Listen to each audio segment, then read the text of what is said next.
신경 쓰고 계시고 관심 두고 계시고 그리고 여러분들을 주시하고 모시고 계신다는 거예요. 창조물을 볼 때 우리를 그 행성이 지구가 해에서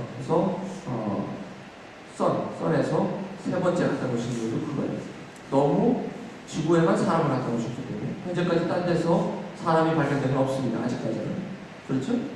만약에 딴 데서 발견되면 또 신학적으로 다시 해결이 해야 돼요.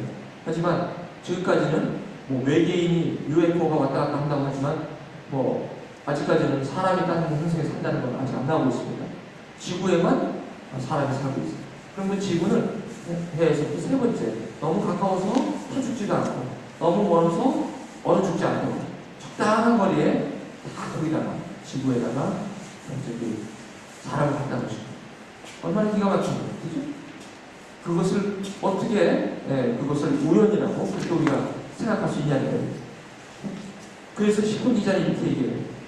사람이 무엇이고 한데 우리를 그렇게 권고하시고 주의 손가락으로 별과 달을 만드시고 그 하나님을 노래할 수 있었던 것이 바로 그 시편 기자가 느꼈던 그 하나님의 사랑, 그 하나님의 은혜였던 것이죠. 그래서 하나님은 우리를 부르실 때 우리를 사랑해서 부르셨고 우리에게 관심이 있으셨고 처음부터 모든 창조물의 목적은 사람이었다는 것이죠. 저와 여러분 믿으세요? 그래서 창조물이 사람을 위해 존재했다는 것이 우리가 믿는 믿음인데 어떤 경우는 일본 사람들은 사람이 창조물을 위해서 있다고 믿는 것이 일본이에요.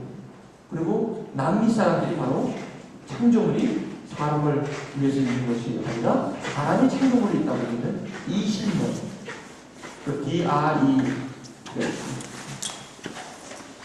디어즘이라고 하죠. 그런 그 잘못된 사조가 나와요. 오늘 여러분 그런 컨텍스트 가운데 오늘 말씀을 보시면 하나님께서 그런 하나님, 천지를 창조하신 그 하나님이 우리 가운데 육신의 몸을 입고 우리 가운데 오신 거예요. 참 놀라운 창조의 또 다른 창조예요. 성육신, 인카네이션인데 또 다른 창조예요. 이것은 하나님이 사람이 된 창조예요. 그러니까 창조를 가져있던 하나님이 사람을 위해서 또 자신이 스스로 우리 가운데 오셔서 이제는 사람이 되셔서 완전한 사람이 되셔서 우리 가운데 오신 것을 볼 수 있어요. 오셔서 하시는 것이 사람을 위해서 일을 하시는 거예요. 여기 보시면 21절에 보시면 저희가 가버나움에 들어가셔서 예수께서 곧 안식을 들어가셔서 가르치시는데 사람들이 많았어요. 그렇죠? 그러니까 주님께서 하신 일은 사람을 찾으셨고 사람을 고치셨고 사람을 위로하셨고 사람을 하나님의 나라에 초대하셨고 사람 때문에 오셨어요.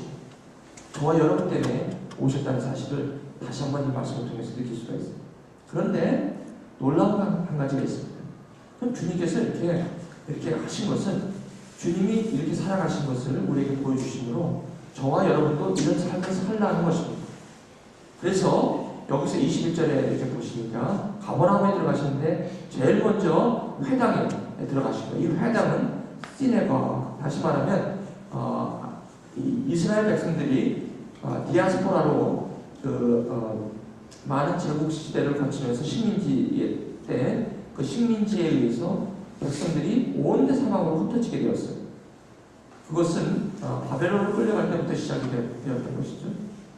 그런데 그러한 디아스포라 이렇게 흩어져 있던 이스라엘 백성들이 자기의 여호와 신앙을 지키기 위해서 그리고 그 여호와 신앙을 전수하기 위해서 이런 자기네들의 그 커뮤니티를 거기서 형성한 거예요.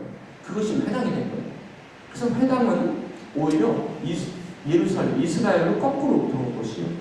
그 디아스포라, 그러니까 그 헬레니스틱 주스가 커뮤니티를 형성하면서 거기서 그 커뮤니티가 거꾸로 예루살렘, 이스라엘로 들어오게 됐죠. 유대인의 커뮤니티라고 얘기할 수 있죠. 이곳에서는 서기관들과 베스체스들이 그 당시에 예수님이 오셨을 때 가장 종교가 정치로 결탁이 되어서 그 종교가 다스리던, 다시 말씀드리면 이 회당을 중심으로 저희들의 그 커뮤니티를 이루었던 그러한 곳이죠. 여기 회당에 들어가는 것은 굉장히 까다로운 조건이 있습니다. 젠타일, 이방인은 들어갈 수가 없습니다. 이 회당. 그래서 이 회당은 특별히 만약에 다른 종교를 믿게 되면 회당에서 축출이 됩니다. 다시 말하면 회당에서 축출된다는 것은 그 커뮤니티에서 삶을 살기가 그렇게 어려워진다는 것입니다. 그래서 이 당시에 이 22절에 무슨 사람이 그의 교훈에 놀랐다고 합니다. 다시 말하면 회당 안에 있었던 유대인들이 이 교훈에 놀랐다는 것은, 주님께서 가르치신 그 교훈이 놀랐다는 것은 회당에서 선포되는 그런 티칭하고는 근본적으로 달랐다는 것입니다. 이 다른 것을 그들이 받아들인다는 것은 굉장히 위험한 일입니다. 다시 말하면 왕따를 당할 수 있는 그런 위험성이 있습니다. 당장 생활하기가 불편합니다. 왜냐하면 나를 전부 다 그 커뮤니티에서 외면하기 때문에 그런 어려움이 있습니다. 근데 무슨 사람이 그의 교훈에 놀랐다는 거예요. 그 이유는 그의 그 22절에 그의 가르치는 것이 권세 있는 자와 같았다고 그러지. 그 권세 있는 자와 같았고 또 누구랑 같지 않았냐면 서기관들과 같지 않았대요. 이게 무슨 말입니까? 이 주님께서 가르치신 교훈이 무엇이길래 이 가르치신 것이 권세 있는 자와 같고 서기관들과 같지 않았다고 합니다. 그럼 여기서 저는 우리가 이제 예수님의 제자로 우리가 부르심을 받고 우리가 살아갈 때 도대체 예수 그리스도가 성경 말씀을 통해서 우리에게 주시는 그 교훈이 무엇인지, 그것을 어떻게 권세 있는 자와 같이 우리가 그 말씀을 따라 살 수 있고 그걸 가르치고 따라 순종할 수 있는지를 여기서 알아야만 주님께서 우리에게 명하신 사람을 향한 어부의 삶을 살 수가 있다는 것입니다. 그래서 이 권세 있는 자와 같다는 것은 어떠한 모습으로 이렇게 하셨길래 주님의 모습이 권세 있는 자와 같은가. 그리고 이들이 느낄 때 서기관들과 같지 않았다고. 그럼 저는 이것을 한번 묵상해 봤어요. 권세 있는 자가 무엇이고 서기관들이 무엇인가.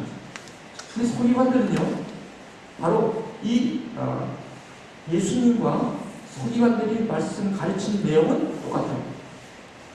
다시 말씀드릴게요. 이 예수님이 가르치셨던 티칭과 서기관이 가르쳐준 티칭은 같아요. 내용은 같은 거예요. 뭘 같아요? 구약에 대해서 같아요.